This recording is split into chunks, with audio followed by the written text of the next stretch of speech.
You're listening to SM Media, the number one place for exclusive Scottish football content.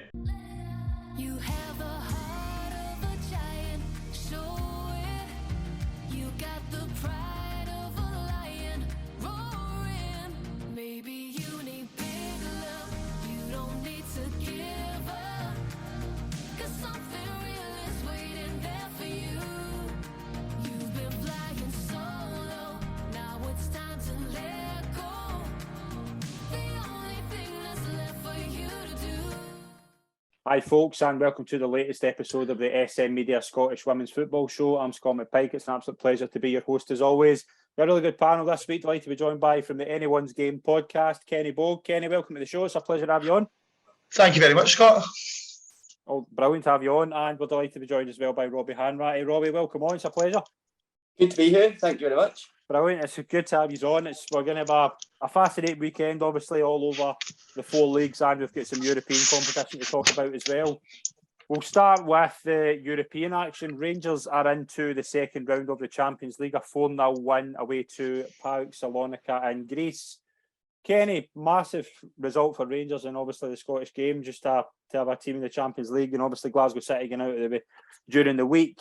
Rangers are carrying the flag for Scottish football. Definitely, and what a result. I mean, if you watch the game, they were very lucky in the first half, obviously, when the lassie hit the bar. And then I'd say unlucky not to have a penalty as well. The keeper came out and actually punched McCoy right in the head. But second half performance was fantastic. And I think Malky Thompson summed it up perfectly as well. He just says the team they've got a real maturity about them. You know, there's just something about the side now that they're confident getting in every match. And I think as well, Hannah Davison grabbing her first ever professional goal. I mean, if you watched her interview afterwards, she was absolutely buzzing.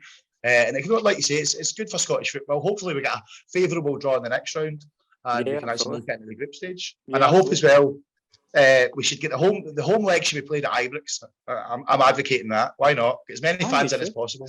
Yeah, absolutely. And I think you would actually get a good turnout as well. Robbie, were you impressed with Rangers' performance yesterday?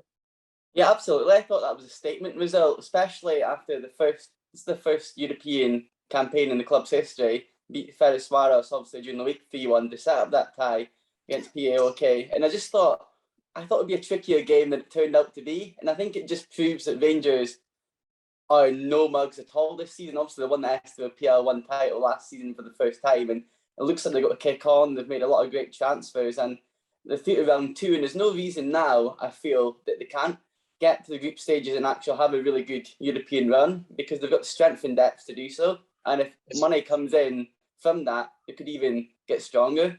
But I guess there's arguments to that in both sense for the league, but also it's good for Scottish football as a whole. What about the opening goal, but is Nick Duck shooting? Oh no, I've seen a caption as well. You'll take the manager of the week. We'll move into the SWPL action that took place over the weekend. We'll start with obviously the SWPL 1. Celtic 4, Spartans 0, Hibs 2, Motherwell 3, Glasgow Girls 3, Hamilton 4, and Aberdeen 2, Partick Thistle 2. Robbie, we'll start with Celtic, convincing 4-0 win. Clarissa Larissa getting 2 goals, and Otto and Craig rounding off a 4-0 victory. Celtic going top of the table. Very convinced performance. Yeah, absolutely. And you look at Celtic, that's 3 wins from 3, 15 goals scored, 0 conceded.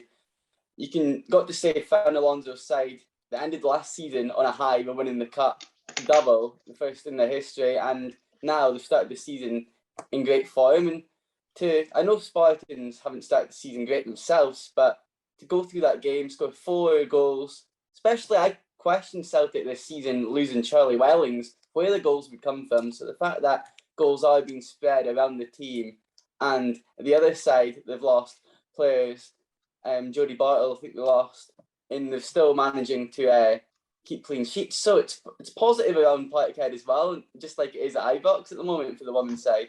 Yeah, absolutely. Yeah, Kenny, I was just going to say, do you not think Taylor Otto might sort of take the place of Charlie Wellings? Obviously, that's her first start, first goal, American striker, a bit of experience. I think she could score a few goals for Celtic this season. Yeah, I think she could as well. Yeah, I think Clifford as well, that came in from, was it Lewis she came from? I think she's got the potential to score goals. And you look at the importance of Jacinta. I think she's you saw last season, obviously, with Charlie Reynolds and the team, she was still on top form. I think with a bit more to do. I think she will just rise and rise. I think she's terrific. Yeah, you're totally right. She's only young as well. She can only get better and better. And obviously, player of the season last season, wasn't she? Mm-hmm. Yeah, absolutely. I'm just chiming on that. I think it's good to see players like Jacinta season on season. You feel is growing and getting better and adjusting to the league, because we've had this debate on our own show before about players like Basic and Chia, Jacinta, who I'd call luxury players, that sometimes they don't turn up enough, but when they do, my God, they are great players, and it's good to have these players in the league, and hopefully players like Otto do the same, have a great impact and show fans what the women's game in Scotland's all about. Mm-hmm. And for Spartans, I mean, like, they're not expected to win these games, are they? I mean, and to keep it at 4-0, to be honest, I'm not saying it's a good result, but other teams have been hammered by Celtic. So is a 4-0 against Celtic that bad a result when you are Spartans? Yeah, as you say, I think it's again one of those. It is a free hit for Spartans, and keeping the score down to a minimum is probably as good as you can get. But one game that was quite tight, I think the other three games were very tight actually. Hibs 2, Motherwell 3. Motherwell came from 2-1 down, I believe, to win this game. Robbie, I'm going to touch on you because you sent me a message on Twitter saying you were going to have a wee point here about this game. Yeah, I just feel it's a statement. It's full of statement result for Motherwell after going so close to getting a draw against Glasgow City, who's dominated the women's game for so long, for the last decade or so. Last week, 96th minute, obviously concede. They didn't let that get to them. Then the next game they go and face arguably another side who's been at the pinnacle of the women's game over the last decade, Hibs, and turned over the result and beat them 3-2. And I feel it does put pressure on Dean Gibson now. Nua's got to mention his name, but I kind of feel sorry for him because he just signed a new contract this summer and the club's obviously backed him. But I feel like they've lost a lot of key players like Kavanagh, Amy Muir. There's other key players that even Alexa Coyle, she banged a lot of goals last season. So I know they've brought new players in, but it just doesn't seem to be gelling. I know when you bring a high turnover of players, it takes time, but results like that's 3 games in, 2 defeats. Hibs haven't been used to doing that, especially conceding 12 goals in that 3 games. So it's definitely something that Gibson will need to be getting these players on the training ground and try to stop them leaking so much goals. But like you say, he's made 5 new signings, right? It does take time for them to gel. And let's be honest, against Celtic, only Rangers and Glasgow City are going to have a chance against Celtic. So I think the next games for Gibson are key. You've got Dundee United, then you've got an easy game, obviously, after that, Aberdeen. So I think the next few games for Gibson are really, really important. But well done to Motherwell. I mean, they've made a few new signings as well. Yeah, they have that. I mean, as you say, like, Addy, Gardner and Anderson with the 3 goals for Motherwell. It's a massive statement for them. Can somebody answer why the win was so historic? I kept seeing things on Motherwell's Twitter that the win was historic. Can anybody tell me why that was? I'm not entirely. I was going to say, I think I should have seen somewhere that they hadn't beat them before, but I might be really out there, but I'm sure it was something like really, like they maybe not beat them away from home. It was a permutation that it never happened before, and I think the other point was 4 former Heidi's in the Motherwell starting 11. Emily Much, Lucy Ronald, Katie Rice and Kyla Boyce. So just shows they probably had a point to prove as well against the old teammates. Yeah, absolutely. I think as well, just like somebody can leave a comment as to why it was historic. I just kept seeing historic, and like I was waiting on something like been said, like why is it historic, and nobody could say. But again, another big win for Motherwell, and I do agree. I think Hibs will be looking to bounce back immediately. I think there will be I think they will get time because of the turnover in players, but again, you want to see results, and they're the games I think Hibs will want to win. Hamilton have been quite impressive to start off the season. A 4-3 over Glasgow girls and women. Kenny, this is obviously a 7-goal thriller, but Hamilton, what a massive 3 points for them, and in particular Josephine Guillard, who scored a hat-trick. Well, she is an absolute baller. Robbie will agree with me there as well. We've watched her over the last couple of seasons for Hamilton, and she does things with the ball that, like Saprisia and Chia can do. She's one of those players that when she's on her game, she's absolutely fantastic. I mean, we speak a lot with Bobby Watson, and he's a massive fan of Josie. She's absolutely, they just love her as part of that team. It was nice as well to see MT Gardner coming back. She just came back to injury and got a goal back on her on her reappearance, so to speak. But a special mention as well should go to Megan Quinn. That was her 100th, the captain. That was her 100th appearance for Hamilton.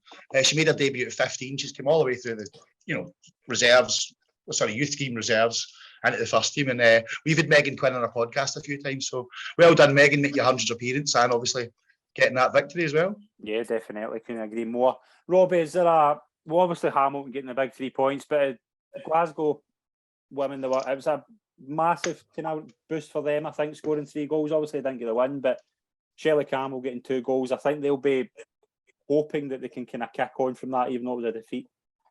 Yeah, absolutely. I haven't really had a chance this season to speak about Glasgow women, but I do really fear for them this season. That transition up from the SWPL to the SWPL 1, because I've seen fragilities in their side last season, and that was playing the second tier, and they've actually lost quite a few key players like Cara Henderson, Caitlin Kavanagh and Lucy Ronalds. So the first 2 games of the season were really, really poor. So yeah, as you say, just to lose to Hamilton, who's been in the top flight for a few seasons now, by 1 goal, and to get 3 goals as well, it'll definitely do them the world of good, because I don't think they'll have much expectations in top flight. I've seen a lot of chat from clubs at that side of the table saying that the top flight should have been smaller and the second tier bigger in order to develop players at these clubs. But yeah, overall, it's something to work on. That's what the manager will be saying. It's something to work on, and they go again next week looking to bounce on that and try get some momentum in the league, because I guess they're getting used to it as well, because most of these players probably haven't played in the top flight before. They were 2-0 down as well. To go back to 3-3 for 2-0 down is, that's got to give you some confidence. Exactly. Yeah, as I say, it's a learning curve, and I think, as I say, like, although they'll be obviously wanting to get points on the board and things like that, but to score 3 goals and for Shelley Campbell to get 2 goals, and I think Hamilton will go under the radar this season. I was saying that to Bobby when he was on the preview. I wouldn't sleep on Hamilton, maybe potentially kind of pushing up the league a wee bit this season. Well, it'd be good to see. Definitely. We'll it was a last-minute winner as well. It's for Glasgow Girls. So yeah, they did. It could go either way, can it? Yeah, absolutely. Yeah. We will move into the final game in the SWPL 1. Robbie, Aberdeen 2, Partick Thistle 2. Aberdeen have a point in the board finally. Are you happy?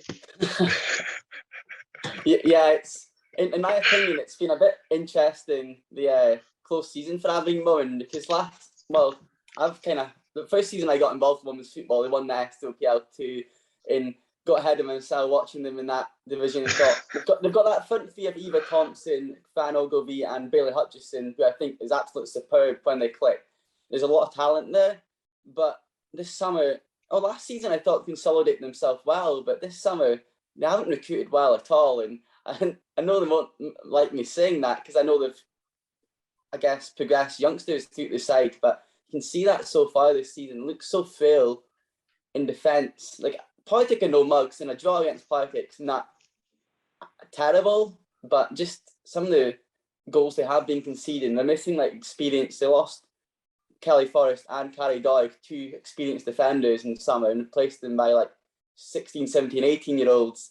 And it's a learning curve. That's got to see. You can't criticise these players because they're getting the opportunity. You want to see these players grow into full internationals, but in terms of that game itself, it just knew it was going to be a topsy-turvy game, because when those 2 sides played, when they was in the second tier, that happened last season, and then the same again happens. Taylor Fisher ends up scoring equaliser to make it 2-2 from the spot. So yeah, point was probably fair in the end.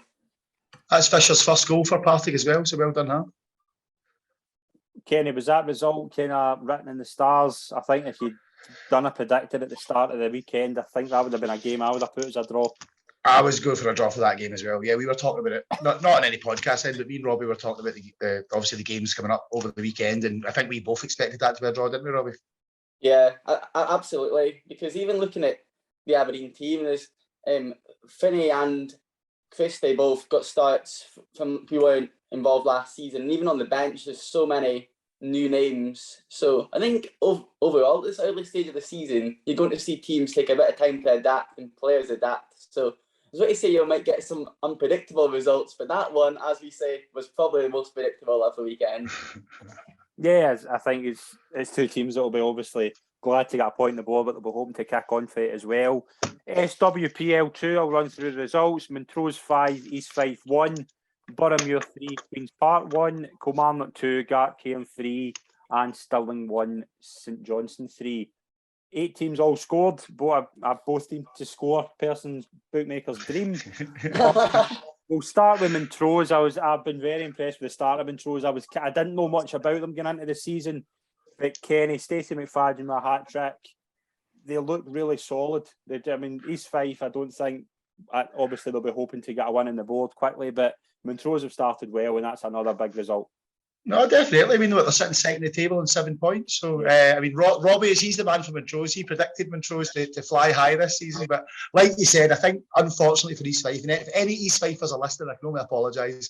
But I think they may well be the sort of whipping team this season, unfortunately. But great result for Montrose. Obviously, hat-trick, that's going to breed a load of confidence. And just be nice to see if they can sort of kick on for there and stay up there, as Robbie predicted. Robbie, what was it about Montrose that caught your eye at the start of the season, and it's certainly proven you right? Last season, well, other than having the captain, I think Captain Georgia Carter on a podcast last season, who spoke really highly of everything going on behind the scenes at Montrose and just seeing the ambition. That was last season, but over the close season, I spoke about the fact that Aberdeen, I wasn't too sure about the recruitment. Montrose, it was the recruitment that really made me think, step up. I think they signed 3 players in Dundee United's SWPL 2 title-winning squad, and then they picked up players like Stacey McFadden, I think from Driver or something, and she bagged in the goals last season. So I think the recruitment was superb, and they just haven't looked back really. Even Kilmarnock, I've tipped to win the title with Montrose, got to spring a few surprises, which they're doing, and the fact that they have done so well so far, and they look solid enough defensively and got goals in all departments. Honestly, I would love Montrose to actually do it and go all the way and do back-to-back promotions, just like what Aberdeen had done prior to that. I've spoken to a couple of people from Montrose over the past week or so, and the ambition they've got is quite good, like really good, as you say. They've recruited well, really nice people as well. They've all been great talking to, so I'm delighted to see them doing well. But St Johnstone are the team that top the table, Robbie. 3 wins from 3. They went to Stirling Uni and won 3-1. Really good start for them as well, when they've got the likes of Morgan Steedman, they've got Hannah Clark, they've got really good players in that team, and I think they'll be delighted to have a good start. Yeah, absolutely. And I think with St Johnstone, last season, it was one of those that they've always had these players there who I think are good and probably should have been doing better than they were. But Grant Scott came in at second half of last season, consolidated that players, got them believing again, and now you look at the start of the season, it proves that 3 wins from 3, a positive goal difference. I think it's a lot to be positive about. Now, good to see that there is St Johnstone, Kilmarnock, Montrose, Boroughmuir, so many teams now that can be in the frame. No, it's only early days. Teams have only played a certain amount of games. But yeah, I really like the ambition. We spoke to Grant Scott, who I know is leaving, but we spoke to him last season, and he was saying that they're doing active training sessions, this and that, with St Johnstone. So the ambition, they're associated with Premiership clubs, so there's no reason why they can't change their model somewhere down the line and get to the top flight and be successful. Kenny, what about St Johnstone? Have you been impressed so far? I definitely, like you said, 3 wins from 3. There's a new manager in there as well. Obviously, Mark Nisbet, he's come in there as the general manager, so he'll be trying to implement his plans on the side and maybe change a few things. And like you mentioned there, Morgan Steedman, I mean, that's a player I saw a lot last season, and she's another baller, so to say. You know, yeah, she's right up there with the top scorers all the time. And I think we had a few St Johnstone girls on the podcast last season, and they always say there's a right togetherness about the squad. You know, they've got a right desire to win. So it'd be nice to see St Johnstone up there as well, because last season they weren't far off it. So it would be good to see St Johnstone stay there, go the pace, and potentially gain promotion. Yeah, I think that's fair to say. I think obviously we were in Stirling, Robbie. What's your thoughts on them so far? Will they be obviously disappointed not to have a point in the board so far? Yeah, Stirling, I feel it's tough for them being a Stirling University side and seem to have a high turnover of players and sometimes can't even field enough players for benches and everything. So, as Kenny said, East Fife maybe being the whipping girls, no disrespect to Stirling, but I think they kind of have that place. But they're improving, nonetheless, they're improving because St Johnstone are a great side. So, to even get a goal against them is fine. But I'm not convinced they'll be at anywhere but bottom half this season, unfortunately. But a lot of these players, it'll be a learning curve, and I think a few Stirling players have actually went on this summer to make moves to bigger sides. So I think a lot of players might use that as a platform to get experience in women's football, play against some good players, and then hopefully catch the eye and get a good move. Yeah. One team who's bounced back pretty well from their opening day defeat is Boroughmuir Thistle, a 3-1 win on Sunday over Queen's Park. Beth McLeod with a double and Courtney McAvoy with a third. Kenny, they bounced back well for an opening day defeat. They have obviously now 6 points on the board, and they'll be hoping to just keep going. Well, Boroughmuir's another team last year. They were right up there, but they sort of play the game as one game at a time. I know that's an old cliche in football, but I've spoken to Susie Shepherd a few times, and she's a great manager. And like you say, they have bounced back. They always seem to bounce back, Boroughmuir Thistle. You know, there are a few bad results last season, and then we bounce back with a win and run. And again, if they can just keep up the performances so far, then again, there's no reason why they can't be up there challenging as well. Mm-hmm. Robbie, what was your thoughts on Boroughmuir's 3-1 win? Yeah, well, I think that was a really good result, because looking at Queen's Park, we've got Craig Joyce who in the hot seat now, who took obviously Glasgow women to promotion last season. And I spoke to Craig only a few weeks ago, and he was explaining his decision, why he thought it was the end of an era at Glasgow women, and then he thought it was a great project. Yeah, again, I think it's an exciting time. I know Queen's Park lost that game and haven't had the best. They started 1 win out of 3, but another one that he talked project, and I like to hear that. He loved the vision that the club were wanting to take the women's side, and a bit like Hamilton, wanting to have a pathway with developing young women and then through a pathway into the first team. So I think it's not one to be too concerned for Queen's Park, but as you all say, Boroughmuir, they'll be wanting to chase a promotion spot, and what better way to bounce back from opening day defeat with 2 victories. Yeah. The final game of the SWPL 2 over the weekend was Kilmarnock 2, Gartcairn 3. Kenny, 2 teams that are obviously very similar match. I think both teams will be eyeing the title. Dion Brown were double for Gartcairn, but a very, very competitive game by all reports. No, definitely. It's I was actually quite surprised at that result. I mean, Kilmarnock are the team that I tipped to sort of win that league, but they've played 3, won 1, lost 1, drew 1. So they're no, you know, that league's the best league in the world anyway. So they're no far away there. And of course, Kelly have got a new manager, Andy Gardner, so he'll be trying to, you know, implement his own style of play. So that might take a little bit of time. I know a few of the players have went sort of semi-professional as well. And of course, don't forget Kilmarnock are without star striker Lisa Swanson. I was just waiting for that, Kenny. I think she'll be a big miss.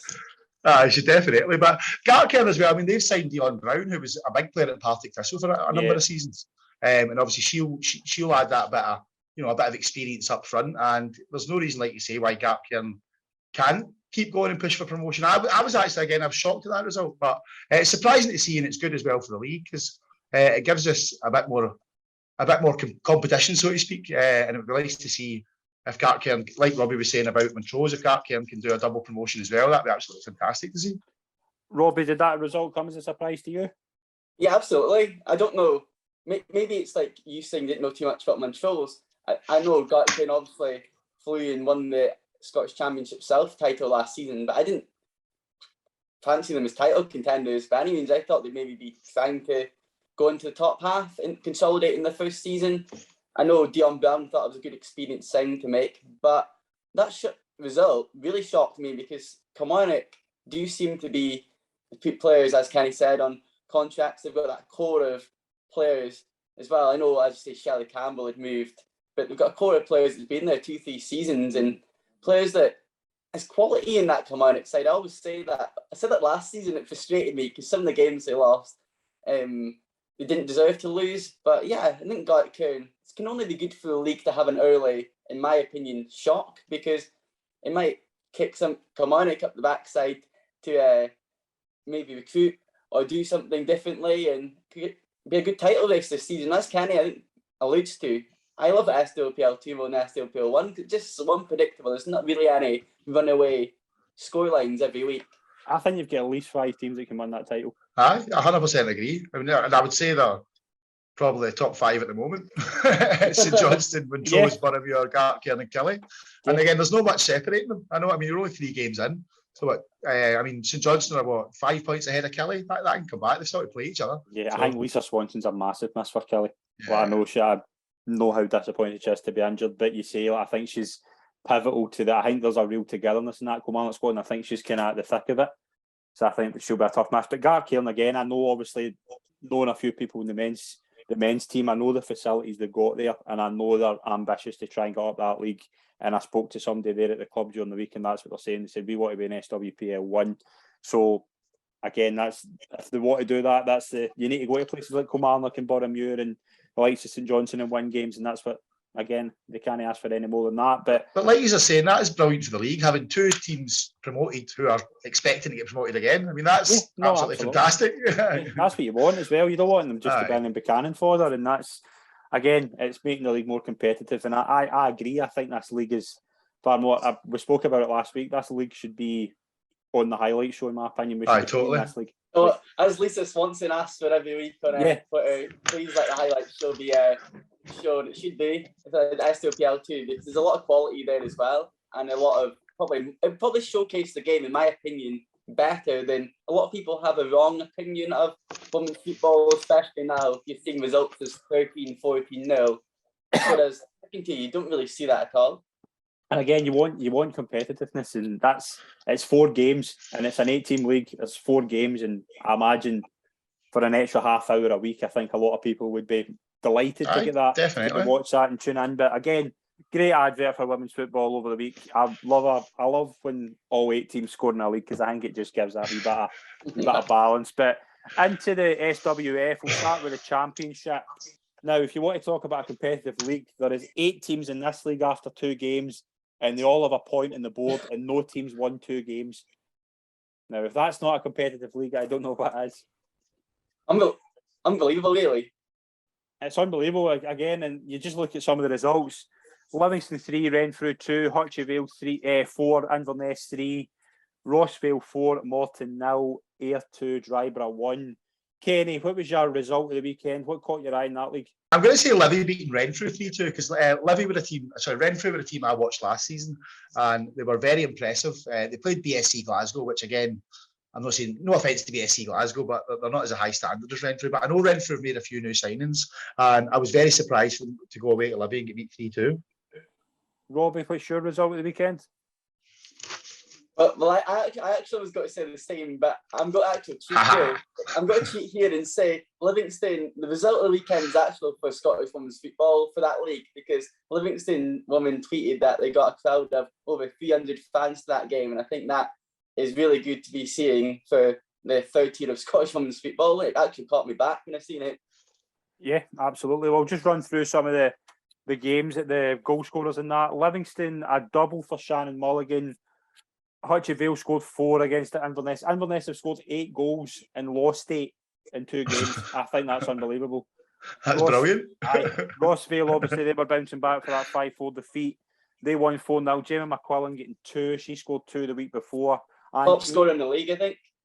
Yeah, I think she has. 4 goals already in 2 games. I think there's a lot of players on more than 2, I think, in that league. But I think that league is going to be extremely competitive. I'm going to ask you just off the cuff, give us the title winner in that league, Kenny. Who's going to win that league? Just off the top, and we'll come back to you at the end of the season to see. I'm going to go for Renfrew. It's a team I've seen, so it's only the team I can comment on. But I was very impressed with Renfrew last season. So come on, Renfrew. Robbie, who we got? I'm going to stick with Livingston. I know the top league now, but going by the ambition that it seems to be showing and getting folk turning up to games, surely a club associated, yet again, use this cliche, associated with a successful men's team should be going through the leagues and getting promoted. But it's so tight. You can look at it now and say Dryborough, they're missing Stacey McFarlane's goals, but with 2 games in, all these teams could turn it around, and you could speak in a few weeks' time and the table could be turned upside down. Absolutely. It's that close. But I like that. I think this is a league where at least 6 teams can win it.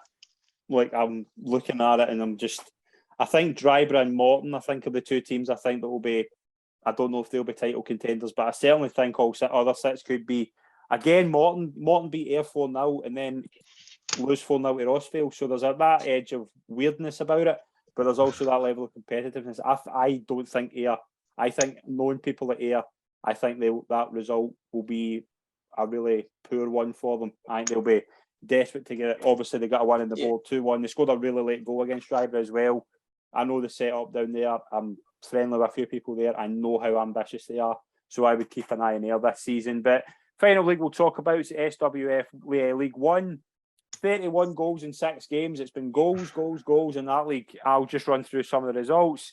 Stenhousemuir 5, Dundee West 1, FC Edinburgh 6, BSC Glasgow 0, Grampian Ladies 8, Airdrie Ladies 0, Glenaffer Thistle 1, Giffnock 5, Westdyke Ladies 3, St Mirren 2, and Falkirk 2, Edinburgh Caledonia 0. Robbie, any results that catch your eye? There's quite a few. Yeah, is loads, and especially I just want to talk about that on the last segment. I actually like the fact that we've split up that championship south this season, because last season there was such a big, I think me and Kenny spoke about that, there was such a big gulf between maybe the top 8 and the next 10, but there's now. I know you're still seeing some 8-0s, but the result that caught my eye, being a North East, learning known players that play for this side, I'm going to go Westdyke Ladies beating St Mirren 3-2. I thought that was kind of a great result for them to beat a start. I know Gordon McCombs told me 4 things that are not too rosy with St Mirren, but I just thought Westdyke beating a team like that, it shows their intent and could easily mean they could go up the table this season. But there's a lot of teams in that league. Being so many teams, it's really hard to predict, especially so early on. Yeah, absolutely. Kenny, what's your thoughts on SWF League 2? Well, again, it's not a league I know lots and lots about, so I'm not going to lie, but I'm looking at the table right now, and it looks a very competitive league. I mean, you've got, 3 teams up there on 6 points, Stenhousemuir, Falkirk and Westdyke. Yeah. That, I mean, you guys might know more than me. Are they the sort of best 3 teams? Are they the title challengers? But I would say Stenhousemuir and Falkirk. Yeah, I think I didn't think much about if Westdyke would be able to put a title challenge in, but they started really well. I wouldn't put it past Giffnock to be up there at the end of the season. Yeah, but I'll tell you what, if Stenhousemuir and Falkirk are the 2 rivals, then that'd be fantastic, because they are actual rivals, aren't they? Next door neighbours. So, do you know what I mean? We need to go to one of their games, boys. That could be quite interesting. Absolutely. As I say, fascinating week. But give us your result of the weekend across the 4 leagues, Kenny. What result caught your eye the most out of the 4 leagues? It's a tricky one because you've got to go between Motherwell and Hamilton, but I'm going to go for Hamilton, just for the fact that I know the guys there, great club, very ambitious club that, like to bring players through, and just for the fact that they managed to get that result in the last minute as well. And Josie Gerald hat-trick, she is a baller, so I'm going to go for Hamilton against Glasgow Girls. Brilliant. Robbie, what's your result of the weekend? Yeah, as much as the Kilmarnock defeat was nearly on my mind, I'm going to go with the Motherwell one, because I've seen the process at appointing Paul Brownlee, and it's now really seems to be paying off, and to beat Hibs is no mean feat, especially coming from behind. So yeah, I think Motherwell get my vote. And you can see how buzzing folk whose Motherwell through and like Amy Anderson were at full time. So absolutely. Dean Gibson's going to batter you, Robbie. We just have a bit of news coming through. Quite surprising. I don't know if this is properly going to happen, but there's talk that Erin Cuthbert could potentially be heading to Barcelona. Kenny, what's your reaction to that? Fantastic. If we can get a Scottish player, well, we've already got Caroline Weir, obviously, but Caroline Weir against Erin Cuthbert in the El Clasico would be absolutely fantastic. So yeah, get her over there. It's flying the flag for Scottish football. So definitely, that'd be fantastic. I'm just reading into it. I don't know if it will go through now or at the end of the season, but she's good enough to play at that level, isn't she, Robbie? Yeah, absolutely. Erin Cuthbert is a player that always just stands out to me as one of the terrific players. Like, it's a travesty this summer that Scotland weren't at that Euros. When you speak about players like Cuthbert and Weir, for example, you've seen Weir last night scored against their old club, Manchester City, to put them out of the Champions League. And then Cuthbert as well, he's got so much for a midfielder, got so much versatility in the game, can add goals, puts in some shift. It should be a great signing for Barcelona. And I'm just reading this year that his contract expires next season's option. So yeah, definitely, I'd love to see that happen in the future if it doesn't happen this summer. But it's good to know that Scottish players are now being looked at by these top clubs, and I think it gives a role model now for all these young players coming through at these teams we just spoke about from that 4 league to SWPL. Yeah, absolutely. But we'll move into what's coming up this week. We've got 2 games to talk about. Glasgow City hosting D United on Wednesday. Kenny, what's your thoughts on that game, and give us a wee prediction? Well, obviously Glasgow City, a lot of people think they're having a tough time of it. A lot of new players in there, struggling in the Champions League there. But let's face it, Roma are a cracking side, and playing that Servette or whatever they're called, that didn't matter. So to beat 1-0, what was that? What is that third place play? Is that for anything, or is that just like part of the tournament? It's just part of the tournament because it's a group stage. Yeah, so they have to play it. So it's a nothing game. So that game doesn't matter. Right, okay. For me, that's a game for Eileen Gleeson to sort of try, get more togetherness in the squad. But you've got to go for a Glasgow City win. Obviously, Dundee United, newly promoted, good side, I must admit, a lot of good players. But yeah, you've definitely got to go for, I'd say, a convincing win for Glasgow City. Give us a score. I'll go for 5-1 Glasgow City. 5-1. Robbie, what's your thoughts going into that game?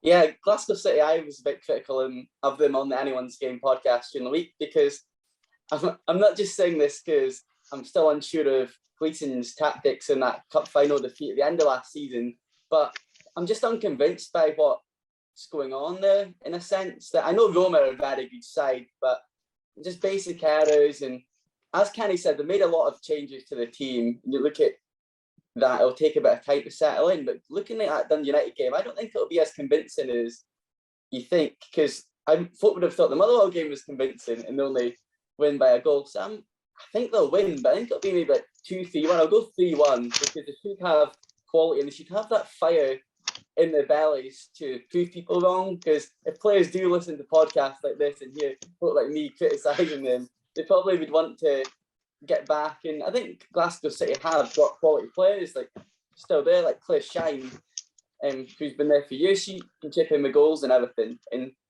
in one Hayley sense, Lauder. Yeah, Hayley Lauder is fantastic. But in one sense, I'm going to go 3-1. But in another sense, I do agree with you, Kenny.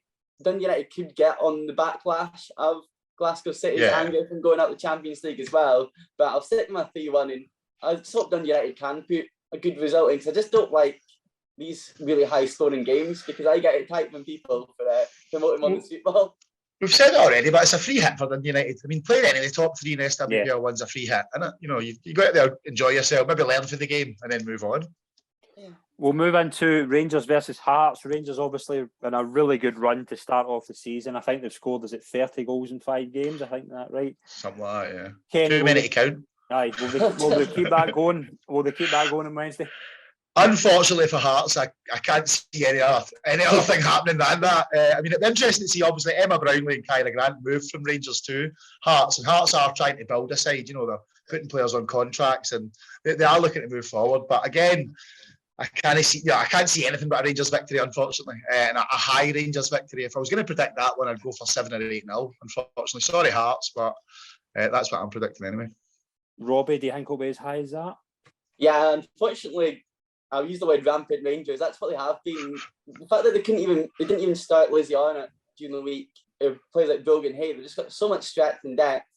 I'll go back. Still got Colette Kavanagh to come on. She just scores you anywhere. Yeah, it was a perfect example from last season. I went and watched Rangers women beat Hearts, and I think it ended at like 6-1 or 6-0. But Hearts actually played well in that was them on the top of the game, and they still got beat by a few goals. And as Kenny says, Eva Olade's been brought in, and we've got players in full-time contracts now. They're getting something good going there, but the season's not got to be judged on that game at all against Rangers. It'll be a learning curve, and just hope that players like Emma Brownlee, from playing for Rangers, can maybe bring that winning mentality and experience to these young Hearts team, because I think Eva Olade said that the average age of the team is like 17 or 18, so them playing against experienced Scotland internationals is always got to be tough. Absolutely, yeah. I think Rangers will win comfortably. I kind of worry for Hearts as well. Again, but as you say, Rangers, see losing like 8 or 9-0 to Rangers, it's kind of no expected, but yeah, it's not a surprise. It's a free hit, and again, I hope for the state of football, I hope it's not a doing every week. I've got to stop you there, Scott, because I've predicted Hearts to win a cup. So I forgot about that. That was my out there prediction for the season, was Hearts to win a cup. It's been an absolute pleasure to be both on, guys. I've really enjoyed it. Kenny, thanks for coming on. Thank you very much, Scott. Brilliant. Robbie, it's been a pleasure. Cheers. Thank you very much, mate. Brilliant. Thanks very much to everyone that's tuned in. Please subscribe to our YouTube and podcast channels and follow us on social media, and obviously follow the guys on social media as well. Anyone's Game podcast. Yep. Yeah. Brilliant. We'll obviously give that a wee follow as well. Great promotion for women's football. And we'll be back next week with a new episode. Thanks very much, everyone. We'll see you soon. Cheers. Let go.